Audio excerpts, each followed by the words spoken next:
Welcome to YATESY'S ESPRESSO BAR.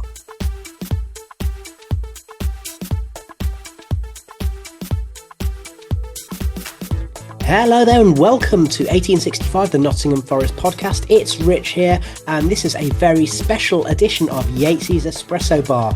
Now normally this is the show where we do a midweek roundup of all the things happening at the City Ground. Obviously it's quite a special week, so we're going to do things slightly differently to normal. Hopefully by now you'll have heard the match report that George and Katie have done following Forest's fine victory down at Stamford Bridge. So if you haven't checked that out, don't forget to do so. But in the meantime, we're going to talk all things Aston Villa versus Nottingham Forest in the Europa League Semi-Final. And for this purpose, I'm joined by the dulcet tones of the man who we always turn to when we need any opinion on anything to do with Villa. It's Neil from the channel For the Love of Paul McGrath. Neil, thank you for joining us. How are you doing? I'm doing good, Rich. Thank you very much for having me on. No, it's absolute pleasure. So I think there's only one place to start, given the weekend that Forest and Villa have just had. I should make clear to anyone who's watching or listening to this podcast that we are recording this on Monday evening, just a matter of hours after Forest went down to London, won 3-1 away against Chelsea, having rested a number of players, making 8 changes to the first team. Villa also made a number of changes to their first team, and let's just say they didn't get the same result. So, Neil, I know that you have some opinions on this, and I know that there are a lot of other people out there in the media and fandom who also have opinions. So where are you at with all of this? So firstly, you mentioned people who are out there in the media and other fandoms like that have opinions. They have, unfortunately in 2026, a lot of people spout opinion without context, without thought process, without reflection, I suppose, on any other historical data. And even, I suppose, just when we talk about context, we'll start with that one first in a moment. But Aston Villa were pilloried last night because everybody just wanted Spurs to go down. This is the long and short for it. Everybody wanted Spurs to go down, and everybody said Villa through the game. And I think that's a load of absolute codswallop. And the reason I believe that, Rich, is very, very simply that Aston Villa started yesterday. The people that came into within the 7 changes were a Swedish international, an English international, a Dutch international, a Dutch under-21 international, an ex-England international, and Tammy Abraham, who Aston Villa bought for 18 million. So, if you're telling me that squad rotation by bringing in a bunch of internationals into the squad, and I know people will be roaring at the screen here, probably going, "Yeah, but they could have brought in a lot of Latvian and whatever internationals. Just because they're internationals doesn't mean they're any good." All of those players have hundreds of Premier League appearances under their belt. It's not like they brought in load of 17-year-olds and people that just brought them back or that had just come back into the club on loan after their football league loans, should I say, finished up. To me, this is a calculated gamble that went absolutely wrong for Aston Villa, and that's absolutely fine. I've no problem with people going, Villa gambled, it went wrong, and it potentially messed up West Ham's ability to stay up. Absolutely no problem with that. Where my issue comes with is that Villa threw the game. Now, that's the context that I would say. The historical information that I would have on this is that all you got to do is look at Ange Postecoglou last year. He's admitted when he was with you guys, he did it. He admitted it in the press conference when he was with you guys. For the last 10 games, he threw out nothing teams on purpose because he was told to win the European Cup. He admitted it. He said he did it. David Moyes in 2022 rested Declan Rice, Jarrod Bowen, Mikel Antonio for his West Ham for a West Ham game before they played Eintracht Frankfurt. 2023, he made 6 changes before they played in the Conference League final. This is a thing that happens every single year. Villa get castigated this year because there was baying blood and there was a rabid fever for Spurs to go down. And I think, and that's fine. Look, do I want Spurs to go down? I think it'll be a huge talking point. I think it's a calamity as to where they are at the moment. I think it's a false equivalence to their league position. But I think that's the reason why Villa are getting kicked from pillar to post with regards to this, because there was just this juiciness within the media and with other fan bases that wanted Spurs to go down. They wanted one of the big 6 to be kicked in the arse. Excuse my language. and it didn't happen. And Villa didn't go out to throw that game yesterday. Villa were just really poor, and we'll talk probably about that in a moment. So that's straight off the bat on that one. That's my views on that, and I think the backlash here was more that Villa did this and lost to Spurs, more so than, let's just say this was I don't know if it was Leeds and West Ham that were fighting at the bottom of the league. People wouldn't have been a team that had just come up. Let's say, I don't think people would have been as opinionated, should I say, on the squad changes that were made. And certainly the point that you made there about managers every week have to make priorities and choose their priorities and make decisions based upon that. And the fact that Forest changed 8 players shows that both Vítor Pereira and Unai Emery are prioritising what should be an incredibly competitive second leg. It's just that, I mean, I'm going to play devil's advocate to that to a certain extent, Neil, which Absolutely. Is that yesterday, I don't think I've ever seen a bunch of home fans so angry after 20 minutes compared to, I don't know, when we have had very, very angry fans at City Ground a few times this season, but actually the time that they were most annoyed was going away to Wrexham, Hollywood FC, and going away to Braga, and in both cases much changed teams that did exactly the same thing. It was the players that didn't turn up. Now, in that case, you could argue, well, Sean Dyche, was the way that he's thrown some of his reserve players under the bus in the past, were they ever going to be able to perform? But Unai Emery, he's been in charge of Villa for a good few years. He knows all of those players inside out. I noticed that he refuted any claim by basically saying the same argument as you did, which is that, well, we lost with a whole bunch of different players in the team the last 2 matches, and we lost this time. Yep. So it's not about changing the players. But I think it's also fair to say that those reserves let themselves down, didn't they? Oh, but that's 100%, absolutely. And Rich, you made a superb point. My anger at yesterday's performance is not at Unai Emery's for making changes. And I'll tell you why. Because for probably the whole season this year, Villa fans have been clamouring for Ollie Watkins to be dropped. Villa fans have been clamouring for ex-player to get a rest. Villa fans like Victor Lindelof came in and played, I think, for 6 games for us, and he looked like prime Franco Baresi, So everyone's been clamouring for Ian Maatsen to take over from Luca Dean. Villa fans were annoyed at the players being given a shot to stick their hand up and go, especially the likes of Jadon Sancho, Ian Maatsen, I think more so for my money in that aspect, is put your hands up here and get that. Like we get for Sancho specifically, make that right wing your place for Thursday. And he didn't do it. And he was really poor. Ian Maatsen, make that left back spot yours for Thursday, or at least show that you're able to come in there. And he didn't really do it. Now, I will say I'm an outlier on Ian Maatsen. I just cannot see a defender in there at all. I just don't see somebody who is naturally aware enough to, like, he's a fantastic footballer going forward. If you play with a back three, I think he's perfect wing back for you. I just have my ideas. Just think he's got some defensive idiosyncrasies that I cannot see past. No, that's a me issue. I know that a lot of Aston Villa fans give me stick for that, and that's fine. But I can stand over my opinion on that. And it's not often that I'm fervent in my opinions on Aston Villa players in what they can and can't do. But that's my problem, as Rich, is what you mentioned there.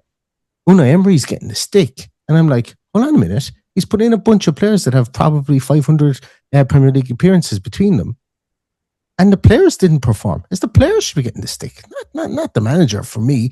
And I think that's the missing point, I think, in this whole thing, because the stick is deserved. Don't get me wrong. I'm not saying everybody should just look over this and say whatever, because it was a historically poor performance from Aston Villa last night. But the ire is directed in the wrong direction. That's why I'm kind of a small bit flabbergasted by it. So thinking about the players that are likely to play, let's have a think about it. So there are 3 of those in the Villa team who are likely to play on Thursday night, in obviously Martinez, Matty Cash, and who's the other Rodgers. Rogers. Rogers, yeah. I have to say that, yeah, certainly Tielemans. Martinez, Tielemans as well. Yeah, yeah. Tielemans as well, yeah. So those three outfield players, I'm going to exclude Martinez from this. The three outfield players did not cover themselves in glory either. So does that, you're not on a great run at the moment, regardless of which players are playing. But does it worry you, the fact that the run that you're on? Absolutely. Really, really does. It worries me for this competition specifically because I think Villa will get the 3 points or whatever is needed to stay in the Champions League positions. And also Brentford still have to play Man City, Bournemouth still have to play Man City, and Man City are in a title race. So, the odds are massively in our favour to finish in the top 5. So Champions League. So, and this is my thing. I've always separated the two to get the two from each other with regards to success. So again, from the start of the season, I've said if we get Champions League, it would be an absolute minor miracle. Specifically after the start of the season that we had. If we get Champions League, now the minor miracle is in our hands. The big thing with Aston Villa fans, and me included, and this is where my mindset has shifted over the course of the year, is that I've had to really ground myself and say, I have to keep these two competitions separate.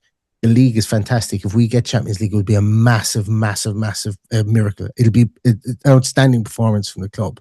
But now we have a chance to win silverware. A lot of fans are going, it'll be a failure if we don't win the Europa League as well. The league will be seen as a failure. And I'm like, I don't know.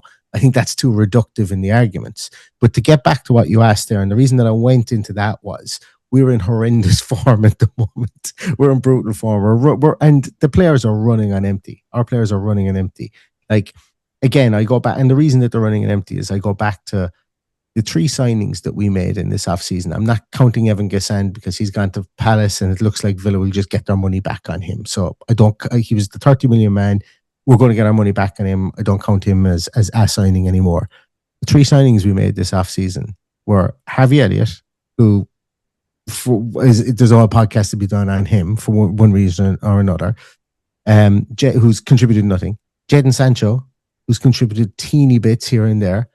And then you've got a sub-goalkeeper that came from Brest for 3 million, 2.5 million actually, 3 million euros. And you've got Victor Lindelof. So the reason I bring that up is our players are flogged from pillar to post. Our players have played a lot of football. Our first 11 has played a lot of football. Unai Emery has been criticised for not changing, of being too stubborn and picking the same players, and then he changes 7 players, and then he's been criticised for making 7 changes. So the form isn't good. It really, really isn't. But one thing I will say about an Unai Emery team is that I am always going to be hopeful going into a game like this. And I probably shouldn't be in semi-finals because we've got no pedigree of winning semi-finals under Unai Emery. But I'm always going to be hopeful simply for the fact that it's at home. We're only 1-0 down and 1 goal brings it to penalties. And it's cup football here. It's like we have to take the mentality that we're Macclesfield Town playing against Manchester United, and that's the mentality. And I know that sounds silly because of our league position, your league position, and so on and so forth. But when you flip the form guide, you have to take that mentality going into that game tomorrow. And don't put your hands up in the air when the ball is going out over the line for a fella to kick it back in for you to handle it and give away a penalty. Like the narrative of this game is completely different if it's 0-0. Villa played badly, drew 0-0. Now it's back at Villa Park, advantage Aston Villa. That mindless, silly handball from Luca Dean has changed the complexion. Villa have to live with that. Villa have not responded well to that since it's happened, specifically in the game past. But Unai Emery has to come up with a plan tomorrow, and it has to work. Morgan Rogers has to be better. Ollie Watkins, I thought, played actually well when he came on yesterday. And the back four need to be a lot more coherent. So I'm not massively confident, but I'm always optimistic. I think that's the short answer to your question. Sorry for the long-winded pontification there about everything else. And that was the microcosm of the football fans' dilemma, isn't it? So we'll talk a little bit more about the first leg in just a sec. Welcome to YATESY'S Espresso Bar. Welcome back to YATESY'S Espresso Bar. Neil, just before the break, we started talking about that first leg, and you mentioned, if it was 0-0, then the narrative on not only last Thursday's match, but this Thursday's match would be very, very different. let's be honest, just like in the league match, we needed some good saves to keep us in the game when you had the better chances. But just like in the league match, we got a chance and we took it. And that, in this case, this earned us a victory, whereas in the league match, it gave us a point.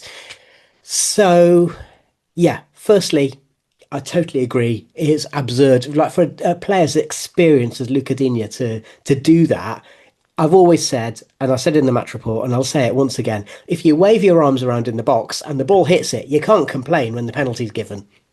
Stonewall, absolutely stonewall penalty. Like it's and I can get very claret and blue glasses when things like that. But the second I saw it, I was like, the only way we're getting this is if if somehow goal line technology goes across the whole line and the angle of the camera actually is a false angle and it shows that the whole of the ball was over the line.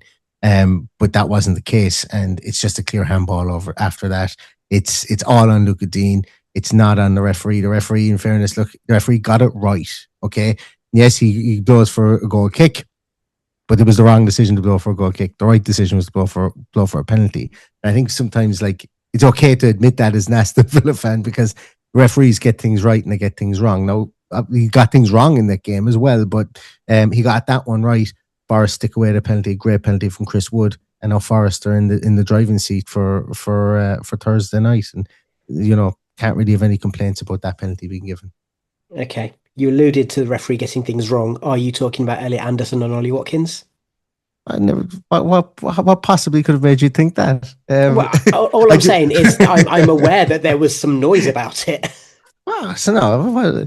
Look, I'm going to put my hands up here. I do think that if VAR get involved there, I think he's in trouble. In real time, I didn't notice he went over the ball. Like in real time, watching on TV, did not notice he went over the ball. You see the replay back, and I went, "That's a bad tackle." And look, once again, that's okay. I think the Villa fans' frustration there is that if that's in the Premier League, VAR 1,000,000% get involved, and they bring the referee over and they do the pageantry and they do the dance and whatever comes of it. And the referee could say, "Well, there wasn't a high level of danger." In this instance, he goes over the ball from minute one. He doesn't hit the ball and go up over it again. So we've seen those given. Curtis Jones, I've got very, very strong memories of Curtis Jones getting sent off for something like that before. Maybe Virgil van Dijk as well might have got sent off for one before for that. Doesn't happen. We don't get the VAR decision. I can absolutely understand why people were annoyed about it. I was annoyed about it after the game. Yeah, and I agree with you for what it's worth. I agree with you, which is that in the Premier League, the way that VAR is used is different. And, Forest have benefited and missed out on that in a couple of instances so far in the Europa League. I think it's just, for the casual viewer, I think it's worth remembering that European refereeing standards have always been slightly different to Premier League refereeing standards. I personally feel that the ref was at least pretty consistent throughout the match in the first leg, in the sense that as a Forest supporter, I am surprised. Well, actually, I'm not surprised, but there was a tackle on Ola Aina later on in the match, which actually resulted in him going off. And I've not seen the replay of that because it wasn't all over Twitter afterwards. Whereas because Unai Emery obviously talked about VAR in the post-match interview, it brought a lot of attention to it. So my question to you is that Unai Emery trying to be very, very clever and putting pressure on the officials for the second leg? Or was he genuinely that annoyed, or is it a bit of both? I don't know. I think he was just really, really, really annoyed. I think he was hot under the collar because, and the reason that I say this is that he's often come out after matches and said before things along the lines of, we don't have any excuses. We just didn't play well enough. He's often come out like that. You could see his eyes were popping out of his head in this one. He was annoyed. And I think like that, he'd seen it back. I think also, and look, Elliot Anderson ran the show. Absolutely ran the show that day. He was just so good in that game. It's just, he was amazing. He was everywhere. And he was like, whatever Elliot Anderson's range of passing sometimes, and it's not bad, don't get me wrong. Elliot Anderson is the form English midfielder in English football at the moment. He's brilliant. Like, he's really great. For whatever his long range of passing or whatever, sometimes can let him down. Jesus, that man covers every blade of grass 5 times in the game. Like, he's amazing. Every team needs an Elliot Anderson, and he was great. And I think, you know, when it happened in the game, and look, I'm not ever going to be sitting here calling for players to be sent off and stuff like that. For it to beat any team 11-11, I'm not. Look, and we might even talk about Morgan Gibbs-White in a moment as well. But Elliot Anderson, if Elliot Anderson gets sent off from whatever that was, the 36th minute, it is a massive ripple effect in the rest of the game and into this tie, because he's out of this tie as well. So I think that was just Unai Emery in the moment. I think it was the fact that the semi-final is it's such a big competition for him. Like, they'll probably name, like, when Unai Emery dies, they'll probably name something to do with the Europa League after Unai Emery. Like, the Man of the Match award will probably be the Unai Emery award. And I think it just means that much to him. I think he just lost his cool and just went for it, because he has shown a lot of restraint before, and you could see he's seething behind the eyes, but this time he just let it go. He just let it. He shot from the hip. Against Spurs, you could see how annoyed he was on the sideline, and he comes off the pitch and he gives a pretty benign interview, but you could see he was a really angry man, you know. So he can't control his emotions at 99% of the time. I think that this wasn't a way of letting the refs be on notice for the next game. It could be. It's hard to know. He's got broken English. I don't know. I've just not seen him be that rabid in an interview before, and that animated, should I say. Yeah, and I think it's the fact that even after, when they went into the kind of, not just the immediate post-match media bit, but when they went into the stuff for the written press, so you'd have thought he'd have kind of gone, okay, take a deep breath and have a drink of water, and then go in to face the written press. But he was still really angry about it. He's from the Basque Country, so, like, you know, just like he's there, and he's admitted that he's a passionate man, put it that way. Yeah, I think that.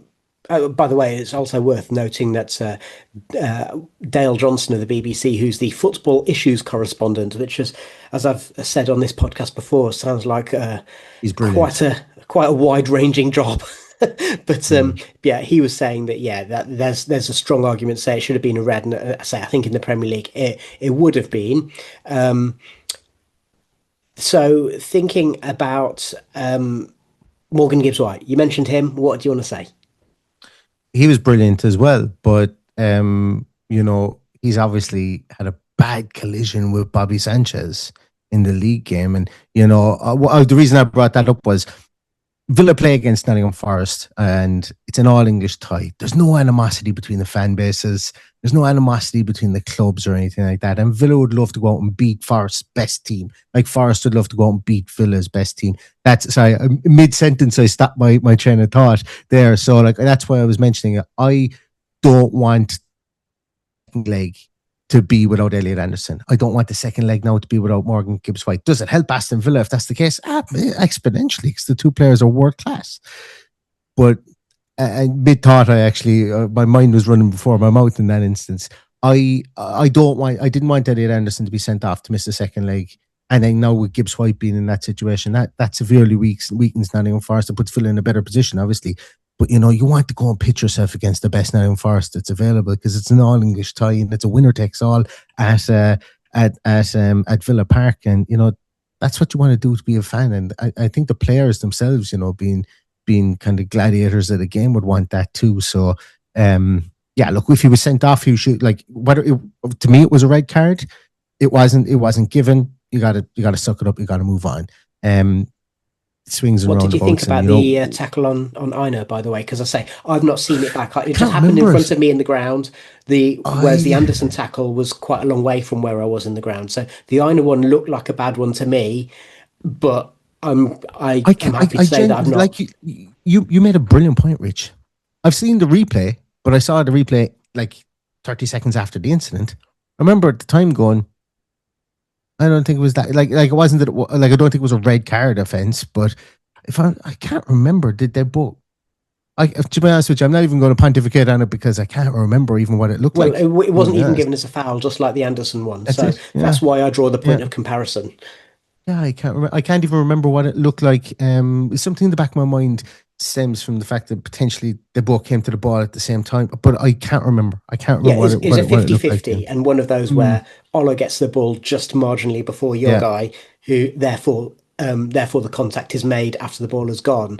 And of course, in today's match, Forest saw an incident where Zach Abbott conceded a penalty because they both went up for an aerial challenge. And shocker. basically, if you get there after the ball has gone, there's a chance it's going to get given. So yeah, anyway, I don't want to make a big issue of that because what's No, happened has happened. And what we'll do is we'll come back in a second and we'll start to think about that second leg. Welcome to Yates's Espresso Bar.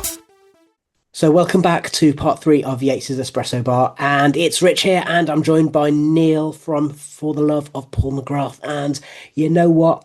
It's what I really loved about the first leg is if last year's Europa League final was one of the worst matches you could wish to have seen in a terrible advert for Premier League football, I thought last Thursday was a terrific game, and everyone who loves football should have watched that and just enjoyed every minute. well, as I say, it's two teams that there are also two teams that are fighting for different goals outside of that tournament.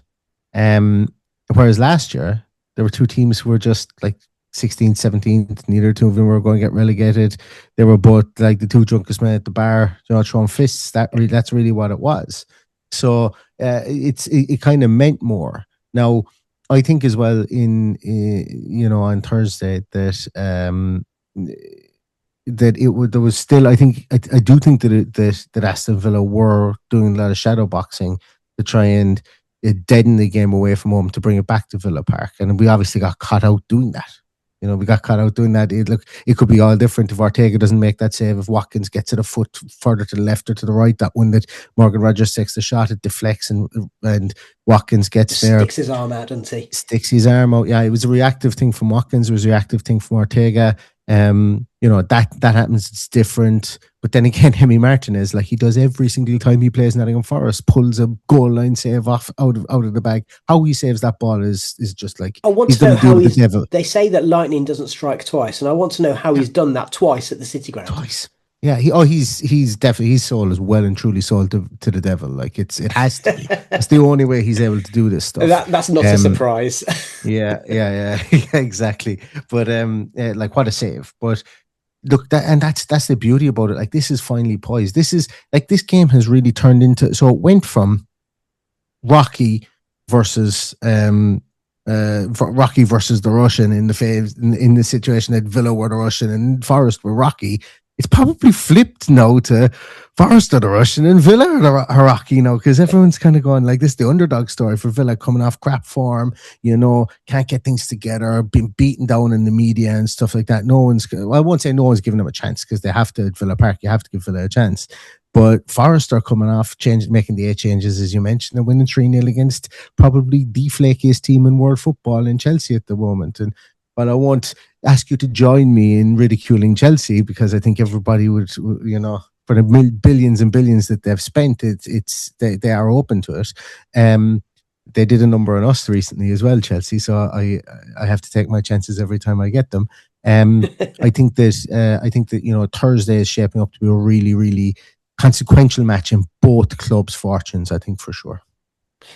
Okay, you mentioned the underdog factor. So last week I was asked to contribute to a couple of bits of media. So I was asked on Radio 5 Live and spoke to their drive programme, and was opposite former Villa player Ian Taylor, actually, Neil. You might be interested to know. And I know Ian well.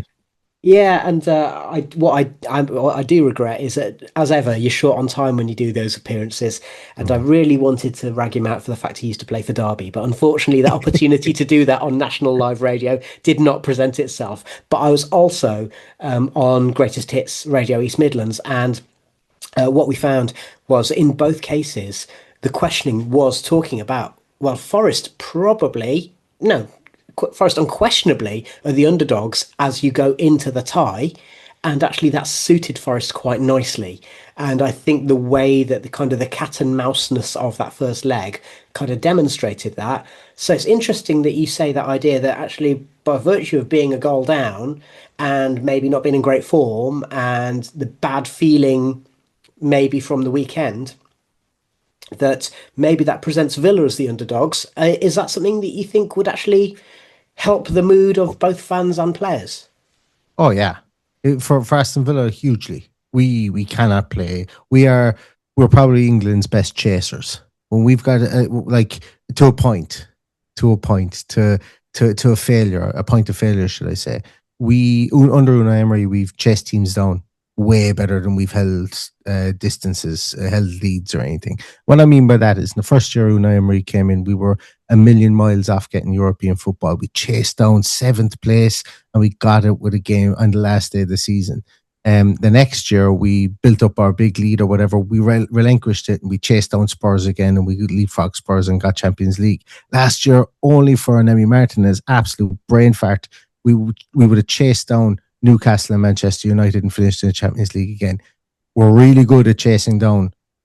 The biggest problem Villa have at the moment is we had an 11-point gap on Man United. They chased us down. We find it very difficult that way to hold on to winning positions. Let's just say that in the league, when I'm talking about league points. So I definitely think that we're better with siege mentality. I think John McGinn is a brilliant leader in a siege mentality situation. Unai Emery, I think, can get his players up for it. But it's unsustainable sometimes with Aston Villa, how much we have to rely on that, how much we have to rely on, when the big boys come. We've always managed to get results against Arsenal, get results against Man City, get results against, whoever it needs to be. But then we drop clangers at Wolves, we drop clangers at whoever else.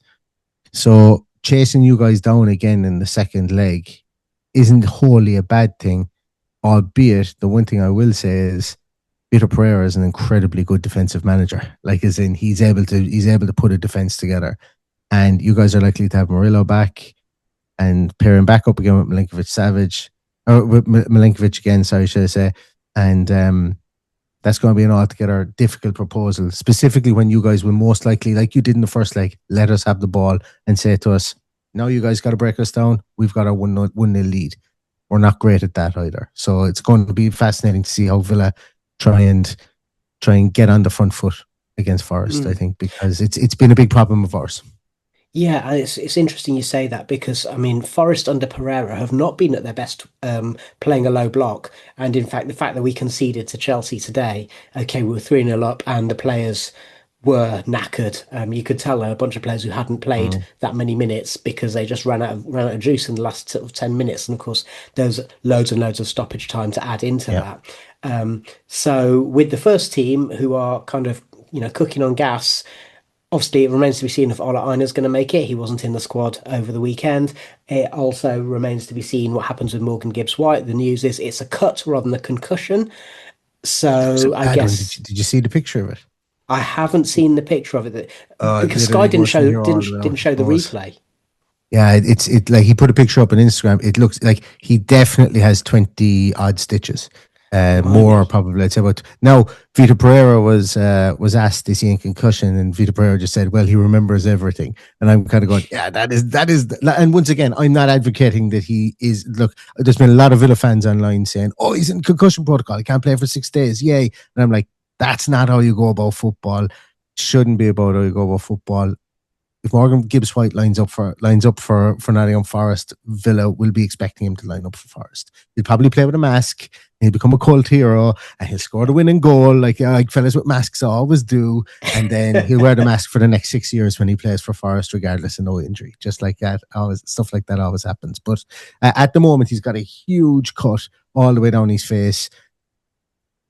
Just look genuinely where you see that cut, where you see how close it is to his eye. He's just lucky he didn't, like, that there wasn't anything worse that happened to him. Yeah, and of course, thank God that there wasn't anything worse, because he's too good a footballer to have a freak collision like that really, really affect his career. Just quickly, we've been banging the drum about how Gibbs-White has almost certainly, if Thomas Tuchel has got any sense, he's putting Morgan Gibbs-White on that plane. But the trouble being that he's also then got to decide with the other number 10s, we know that Bellingham's in pole position. We know that Morgan Rogers is probably second choice, but Rogers hasn't been in amazing form. Phil Foden and Cole Palmer are doing their best to make sure they're going to get us somewhere on the beach. What do you think about Morgan Gibbs White's prospects for England? He's definitely, like, if I was picking him, I'd have him there all day, every day. I'd have Morgan Rogers there all day, every day. Like, Cole Palmer has done nothing this season to justify. Like, I think it's like I read some ridiculous statistics when you take penalties out of it was just recently, like how far down his output goes, in any aspect. He's been decidedly average. For a kid that when he moved to Chelsea was just on fire. It was, if Cole Palmer didn't do something, Chelsea were losing. Like, he's just regressed back to the pack so much now. I missed that penalty today he did. He missed that penalty today as well. Yep. And as soon as I saw him taking it, I knew he wasn't going to score. Like, I was expecting João Pedro to take it because I'm confident as an opposition fan, if João Pedro takes a penalty for Chelsea, he's going to score. I saw Palmer going up to it, and I just thought, that's not going to happen. He's an interesting character called Palmer. Like, he was lauded at times for his just literally, like, some fans were calling him, unintelligent and stuff like that. He was just so relaxed, and now it's like it just shows the fickle nature of football punditry and football fandom as well. That's going to be thrown at him as a negative now, when it was shown like he was seen as the Iceman who, you couldn't get him too riled up or anything. And now he's probably all this off season he's going to be seen as the man who just doesn't care enough about the game. And which both sides are completely wrong. He's somewhere in the middle. He's just a young man who isn't emotive. That's all it is. Yes. Yeah, it's true. It's true. I mean, I have to say that in an entertainment industry such as professional football, and let's be honest, the entertainment is a big part of it, that you get players who, the trouble is, you get players who have languid body language. It's amazing when they do things well, but players who have languid body language, if there's times that you're not in form, people are going to accuse you of not making any effort. Yeah. And I think that's always a very, very dangerous accusation to make. Exactly. And like, unless you're Nicholas Anelka, you're probably not getting away with it for the whole lot of your career. Like, that man looked like he just wanted to spark up a cigarette in the field 90% of the time, but then the ball comes to him, he swivels and he sticks in the top corner and he turns around and everyone's like, that French genius, you have to be consistently on it the whole time to get away with that style. And Palmer is going to come good. He's a really, really good footballer, and he will definitely be on the plane. The English media would burn down Tuchel's house if he didn't bring Cole Palmer. Like, he'd be ran out of the country. So he's definitely going too. But one of the distinctions that we've made on this podcast, though, is that we think that Morgan Gibbs White, if he goes there knowing that he's the third or fourth choice to play in an attacking midfield position, he's going to be going, you know what, I'm on the plane. I'm determined to show what I can do. This is it. Yeah. Whereas you worry that Foden and Palmer will, frankly, drop the ball if they're not in a position to actually play in many matches. I of the two, if you were to ask me, like, and I don't know what Tuchel's thought process is, but if you were to say, is it Palmer or Foden? I can't see what Foden has done to justify it, even from a game time point of view. I'm just wondering if there's some kind of reverse Samson effect, because he always had that terrible, terrible haircut. And this year, he's gone for the young man's haircut of choice, the broccoli head, and his powers have mysteriously left him. So I don't know if there's something in that. Anyway, none of this has anything to do with Villa versus Forest in the Europa League, Neil. So I never ask people to make predictions because I hate it when people ask me to do that. But I'm thinking about, we're going to see as strong a Villa team as possible against as strong a Forest team as possible. Two teams who desperately want to win the trophy. So while I'm not going to ask you to predict the result, you mentioned the possibility of things like extra time or penalties. If it does go all the way, how confident are you in Villa in those circumstances?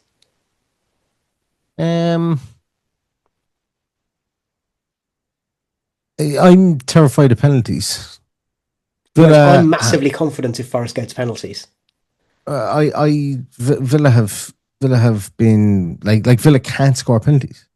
Like, we don't have a penalty taker in our whole squad. Everybody is, it's our our garlic to our Dracula, or to our vampire. It really is. Yes, we've got a brilliant goalkeeper that can stop penalties. But even I don't think Emi Martinez is going to stop all five, and we're going to find somebody who can roll one in, putting the keeper the wrong way. We are notoriously bad at penalty taking. I cannot get that into people's heads. You think England in tournaments are bad at penalty taking? We're worse. Aston Villa are worse. So Villa need to win this in normal time. Villa haven't gotten a penalty in the Premier League this year. We are bloody delighted we haven't gotten a penalty in the Premier League this year. It's not that we haven't scored one. We haven't been awarded a penalty in the Premier League this year.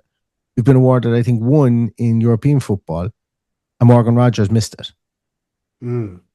We can't. We have, number one, no in-game practice of penalties. Number two, we've no penalty taker. Number three, the only one I think we've gotten this year, we've missed. Well, the most recent one we've gotten this year, we've missed. I genuinely, in this moment in time, could not tell you who is our dedicated penalty taker, because nobody is good at them.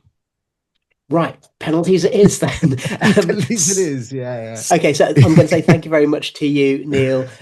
We can find you if you search for For the Love of Paul McGrath on most places, YouTube, social media platforms. That's where fans can find you. And Forest supporters, if you're looking for a nice balanced view on the game from a Villa fan, then this is the guy to go to. And if you are watching or listening, whether it be a Forest or a Villa fan, or indeed a neutral, thank you very much for joining us. As usual, you can find all of our links at 1865.football. If you like what you are seeing or hearing, then please rate us, leave a review if you can. That's the kind of stuff that helps our content get noticed. So we appreciate you joining us, Neil, and we say thank you very much, and come on you Reds. You've been listening to 1865, the Nottingham Forest podcast. Follow us on X, Insta, TikTok, Threads and Blue Sky, and listen via Apple, Spotify and YouTube. Mind you, we were favourites against Braga a few matches ago, and that didn't go well. So again, another night to forget for Forest fans. Another wet one, actually. As I noticed a pattern here. So anyway, let's hope for rain on Thursday night. So Forest can't play in the rain. Solar powered footballers. That's what I'm hearing here.